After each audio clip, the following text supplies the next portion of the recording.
আসসালামু আলাইকুম। প্রতিদিনের মতো আজকে একটি নতুন ভিডিও নিয়ে চলে আসলাম। আশা করি সবাই ভালো আছেন। আলহামদুলিল্লাহ আমরাও ভালো আছি। যাক অবশেষে আলহামদুলিল্লাহ ঝড় বৃষ্টির রাত পার হলো।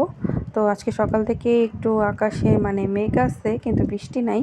ঢাকায় হচ্ছে এই অবস্থা। তো কাপড় চোপড়গুলো সব হচ্ছে আমি মেলে দিচ্ছি। সবগুলো কালকে রাতেই হয়ে দিছিল। তো সেগুলো হচ্ছে আমি জানলায় মেলে দিছিলাম। তো এগুলো হচ্ছে আবার একটু যেহেতু রোদ উঠছে, তা আমি আবার বারান্দায় মেলে দিছি। নাহলে হচ্ছে কাপড় চোপড়গুলো থেকে খুব গন্ধ গন্ধ আসতো, ভেজা ভেজা গন্ধ। তো সকালে হচ্ছে নাস্তা করছি আজকে পান্তা ভাত দিয়ে। তারপরে খাওয়া দাওয়া শেষ করে থালা বাসনগুলো ধুয়ে রাখছি। আর এখানে হচ্ছে আমি কুমড়া ভাজি করবো আর উস্তা দিয়ে আলু দিয়ে তরকারি রান্না করব। আর এখানে হচ্ছে আমি পেঁয়াজ কাঁচামরিচ দিয়ে নিতেছি কুমড়া ভাজির জন্য।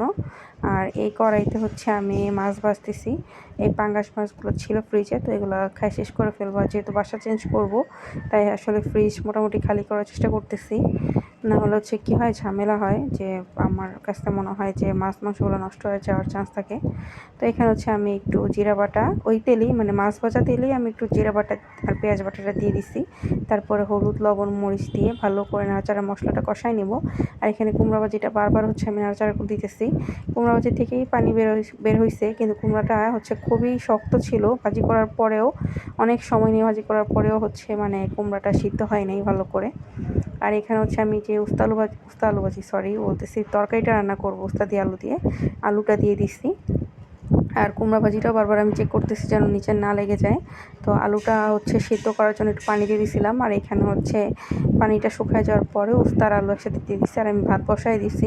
আমি একটু দ্রুতই করতেছি, কারণ হচ্ছে আনাজকে গোসল করাবো, খাওয়াবো, তাই হচ্ছে আর বেশি দেরি হয়ে গেছে।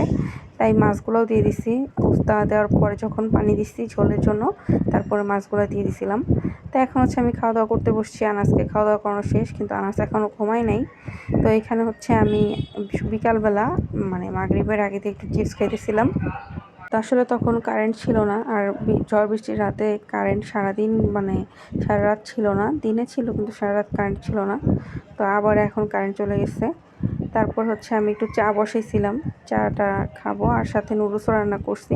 এখানে আমি একটু পেঁয়াজ কাঁচামরিচ দিয়ে হচ্ছে তারপরে ভালো করে ভেজে ডিমটা দিয়ে দিব। তো ডিম এক হাতে দিতে যায় হচ্ছে ডিমের খোসা পড়ছে, সেটা আমি উঠাই নিয়ে ভালো করে ডিমটা হচ্ছে ভাজা ভাজা করে নিব, সাথে মশলাটাও দিয়ে দিব। আজকে আমি মামা নুডলস রান্না করতেছি। মামা নুডলসের মশলাটা একটু ঝালই হয়। তো এখানে আমি ভালো করে নুডলসটা নাড়াচাড়া দেওয়ার পরে আগের দিনে যে পাস্তা রান্না করছিলাম সেই পাস্তাটা ছিল, তো সেই পাস্তাটা আমি দিয়ে দিছি। তো এখন হচ্ছে এখানে চা নিয়ে বসছি, তারপরে নুডলস খাবো। তো এখানে হচ্ছে আনাস বসে বসে মোবাইল দেখতেছিল। আর এখানে অনেক বাতাস হইতেছিল, মনে হইতেছে বৃষ্টি আসবে। তো চা খাওয়ার পরে হচ্ছে আমি মুখে বলতেছিলাম যে বাসাটা আমাদের গোছায় নেওয়া উচিত, কারণ হচ্ছে আজকে 29 তারিখ হয়ে গেছে। তো বাসা যদি না গোছাই তারপরে হচ্ছে আমাদের দেরি হয়ে যাবে যেতে, বা হচ্ছে অনেক সময় লাগবে। একটা ছোটো বাচ্চা আসছে, বাসা গোছাইতে একটু সময়ও তো লাগে। পরে আমি বলতেছিলাম ঠিক আছে তুমি নাস্তা করো, তারপর বাসা গোছাবো। তো আমি নাস্তা শেষ করে পরে হচ্ছে বাসা গোছানোর কাজ ধরছি। তো আজকের মতো ভিডিওটি এই পর্যন্তই। সবাই ভালো থাকবেন। আল্লাহ হাফেজ।